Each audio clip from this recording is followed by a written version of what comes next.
Hey there, have you seen my latest video, Jupiter Gets Emotional? Come check it out at soulmart.me.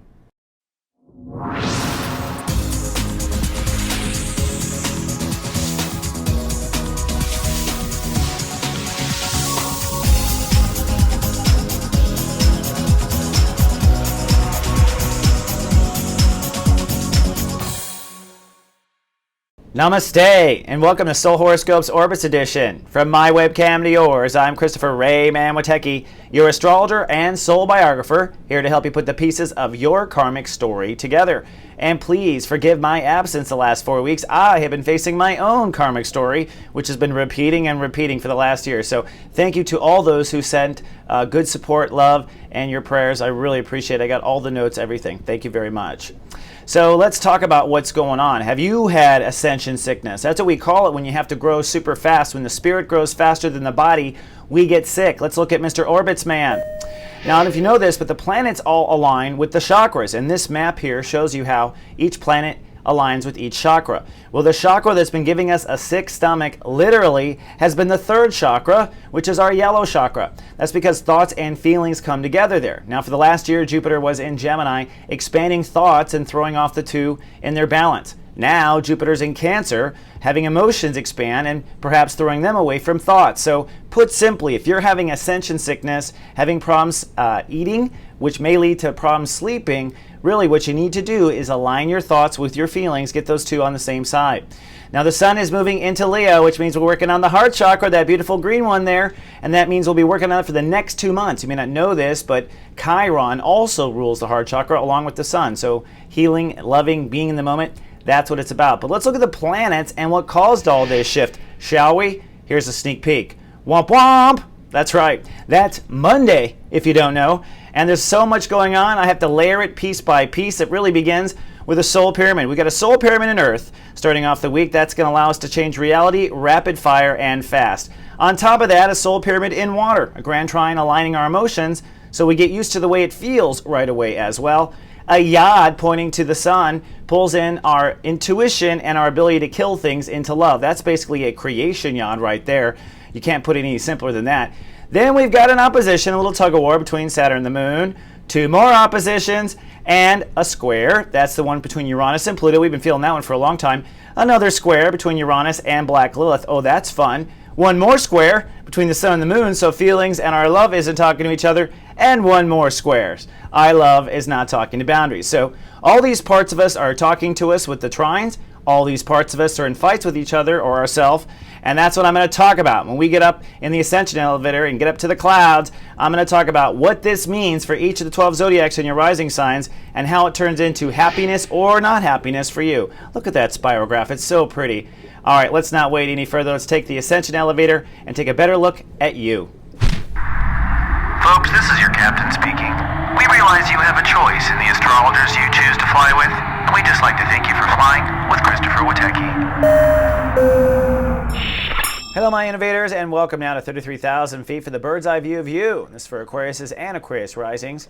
It has been an intense time. My apologies for being off the air. I was facing my own karma with my own health, which you might know about as of now with Jupiter in Cancer, but we'll get more on that in a minute. It has been an intense and turbulent year, and it has been an intense and turbulent last 45 days.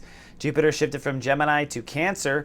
To catch you up, Aquariuses and Aquarius rising spent nearly a year focusing on their inner child or their heart, that is, pursuing what your heart really wants. Aquariuses have a hard time listening to their heart because they're so concerned with fitting in with others. But it was time to listen to the inner prince or princess. So from 2012 to 13, the universe was expanding your heart. This might have meant that you realized you weren't in love with things, being honest with yourself, and yes, not following your heart is the reason why Aquarius' careers have not been working out as of late. However, it is time. I think you know what your heart really wants, and I think you know what the problem is. Once you follow your heart, you're going to be a prickly pear. You probably want some twisted and weird stuff. Every Aquarius does. Like Ellen DeGeneres and Oprah Winfrey and Rosa Parks and Ronald Reagan and Abraham Lincoln. They all have quirky ideas like ending slavery. And it means that everyone around you is not going to like you. And that brings us to Jupiter in Cancer. For the next year, it's time to step into your emotions and grow up, stick up, fight strong. use the words you want in the moment, all right? Aquas have got to play ball in the moment. You're going to find that you just can't take living in your own skin if you don't start to manage your feelings in the moment. This does start with health. So if you have weight issues or addiction or things like that, you are up for grabs here. The universe is going to knock you down, unfortunately, just to show you need to get in touch with your health. If you're old enough, the last time you went through this transit was 2001. It is time to expand the quality of your life. If it doesn't feel good to be at work, you're in the wrong job. It doesn't feel good to drive that long to your job, you're in the wrong job. If it doesn't feel good to be in your body, you need to go work out. You're not in the wrong body. Either way, it is time. Now, the sun in Leo, we are actually walking down the aisle and working on what I call your mirage.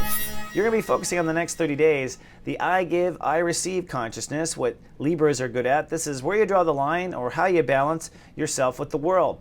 But it actually deals first with how you balance yourself with yourself. I call that the mirage. The way you treat yourself is the way the world treats you.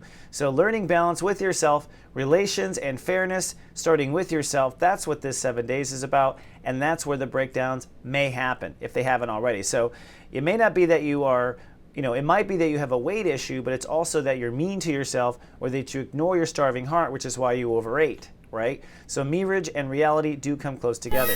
Looking at the planets, the sun starts at step 5 on Sunday and ends at step 11 on Sunday. That means that you will begin your healing process at least by the end of the week and get honest with yourself about your life through the week. Mercury, Mars, Jupiter, and Black Lilith all hanging out still, one step behind about lifestyle and reality, all still working on lifestyle and reality. So you're walking down the aisle with yourself, getting honest in your mirage, and you're also doing that probably to change your life. Mars in that space is prone to accidents, so for those of you putting this off, don't do it. It's going to hurt. Mars will trip you up. Saturn in Scorpio is direct and at step 5. Now that means that your career is moving forward. Even though your daily lifestyle may not feel like it's intact and your mirage is crappy right now, it's time to go forward with your career, at least in your thinking. That's what step 5 says. So keep your attitude positive. Do not go back to the past with careers. Do not review old career options. It is all gone now. Saturn should have cut it away. You'll be moving straight ahead in career until March 3rd, 2014. And Pluto, which has been pushing for you to build inner faith, finally gives you a break, thank goddess. It's retrograde at step 9. So you are looking for new inner faith to go to the next mile, but you're not going to feel like the universe is throwing new bricks on you or new weights. You are basically putting the final touches on cutting your weeds away from yourself forever, right? And these weeds directly oppose your ability to step into the lifestyle that you want.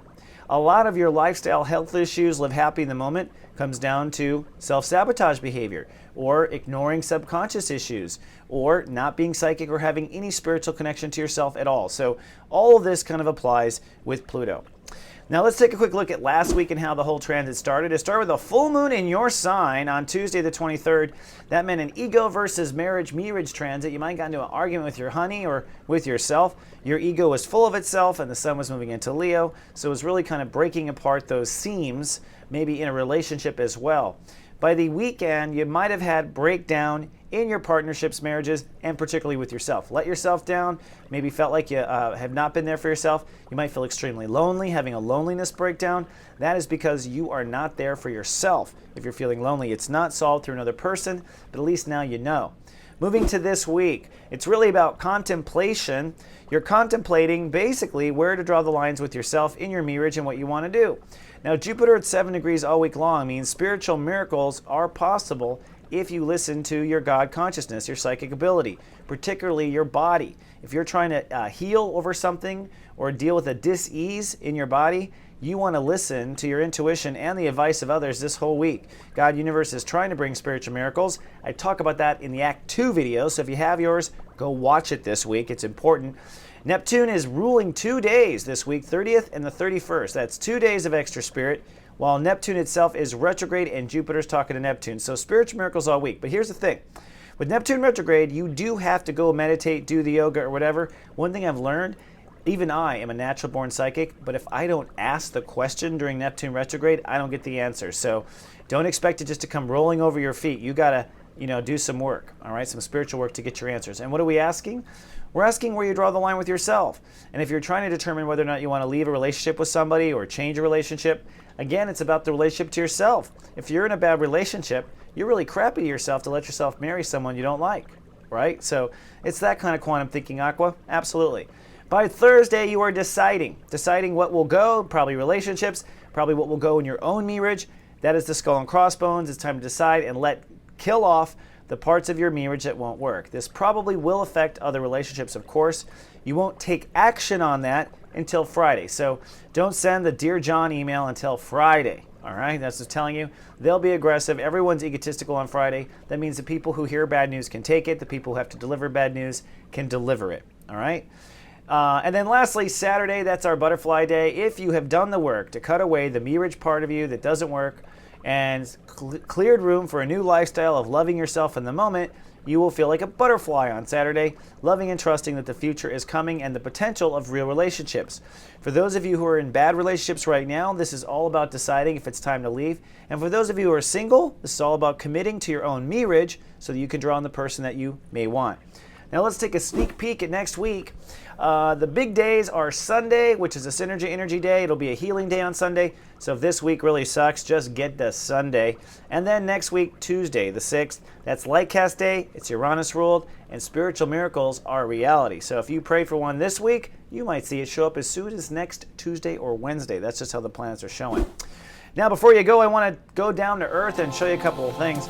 One is my Jupiter Gets Emotional video. Now, this is the video where I dive into a 6-month exploration of stepping into your lifestyle. If you're having issues with being a performer, being in the moment, trying to kick off a new life, I will walk you through the hardest times. A lot of them happen during Halloween, some interesting times, so check it out. It's available for immediate download. And if you prefer MP3, they're available now instead of the videos. A lot of people asked and I delivered. Also, if you haven't got one of these, the Act 2 videos are now on sale for $3.99. Pick it up now. It talks all about your marriage, and relationship potential. That's available at Soulmart as well. And you got till the end of this month to get a serious joy reading. That means a reading for just $99.99. That's the lowest I've ever given a 1-hour reading for, and people's lives are changing. I met some amazing people this year at this price. I'm really grateful for it, but it doesn't need to go away at the end of the month, so take advantage if your heart is calling. All these are, of course, available at soulmart.me. Then, very lastly, I'd like to invite you to my own personal Soulmart guided hangout. It's called Practical Wizardry, where I'm changing and helping people step into their magic. And you may go, is magic real? Come down and find out for yourself, because I point out every week where it is real and help you stand into your personal magic. That's 6 p.m. Eastern Pacific time, 6 p.m. Eastern and 3 p.m. Pacific time on Wednesday. We help you through the hard Wednesdays at soulgarden.tv. All right, my Aquas and Aqua Risings, thank you so much. I love you very much. Thank you for showing up. And until next week, live, love, be.